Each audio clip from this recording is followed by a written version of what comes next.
जब couples present करते हैं तो उनका पहला सवाल ये होता है कि हमारे अंदर क्या वजह है जिसकी वजह से हम कंसीव नहीं कर रहे हैं। तो अगर 1 साल शादी को हो गया है तो उसके बाद भी पेशेंट कंसीव नहीं कर रहा तो हम उसको कुछ इन्वेस्टिगेशंस प्रिस्क्राइब करते हैं, बताते हैं कि ये करवा ली जाए।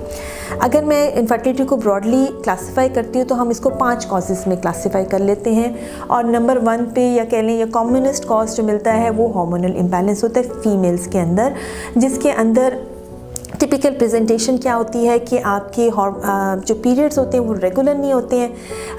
अगर रेगुलरली आ भी रहे हैं तो बहुत लाइट होते हैं, फ्रीक्वेंटली वो पीरियड्स मिस कर जाती हैं। इसके अलावा चेहरे पे बाल आ जाते हैं, एक्नी डेवलप हो जाती है, बाकी बॉडी पे भी एबनॉर्मल हेयर आना शुरू हो जाते हैं।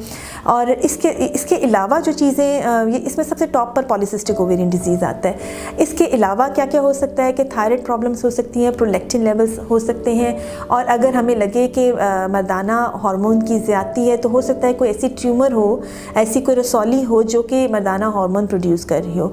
सो इस पॉइंट ऑफ व्यू से हम पेशेंट्स के कुछ टेस्ट करवाते हैं जिसमें FSH LH लेवल्स हैं, TSH है, प्रोलैक्टिन है, और अगर हमें लगे कि बाल बहुत ज़्यादा हैं या आवाज़ में कोई बदलाव है तो फिर हम लोग सीरम टेस्टोस्टेरोन लेवल्स भी उसको प्रिस्क्राइब करते हैं। या ऑल ऑफ अ सडन अगर ये लगे कि चेंजेस बहुत क्विक आई हैं तो हम देखते हैं कोई ऐसी रसौली तो नहीं जो कि एबनॉर्मल हार्मोन्स प्रोड्यूस कर रही है।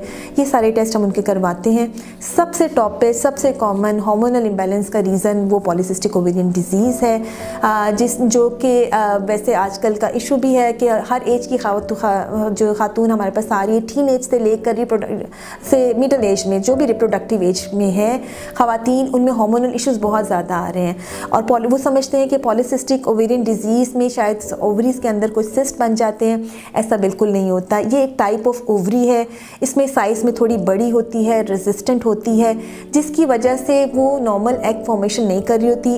वो ओवरी आपके ब्रेन के कंट्रोल में नहीं होती बेसिकली, जिसकी वजह से नॉर्मल हार्मोन्स नहीं बनाती और मर्दाना हार्मोन्स बनाना शुरू कर देती है। पीरियड्स डिस्टर्ब हो जाता है और इनफर्टिलिटी और प्लस ये सिम्टम्स जो हमने डिस्कस किए वो प्रोड्यूस होना शुरू हो जाते हैं।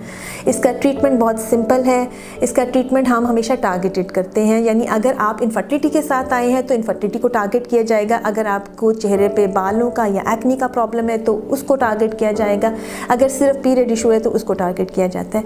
उसके साथ जो बहुत अहम चीज़ है वो लाइफस्टाइल मॉडिफिकेशंस होती हैं, जिसमें वज़न कम करने का कहा जाता है, डाइटरी एडवाइस दी जाती है, एक्सरसाइज का कहा जाता है। यानी ये आपने लाइफ लॉन्ग करना होता है। ऐसा नहीं होता कि आपने कुछ अर्सा किया और छोड़ दिया। ये एडवाइस है जो हम पॉलीसिस्टिक ओवेरियन डिजीज़ वालों को दिए जाते हैं। इसके अलावा अगर कोई इशू मिलता है तो उसको ट्रीट किया जाता है।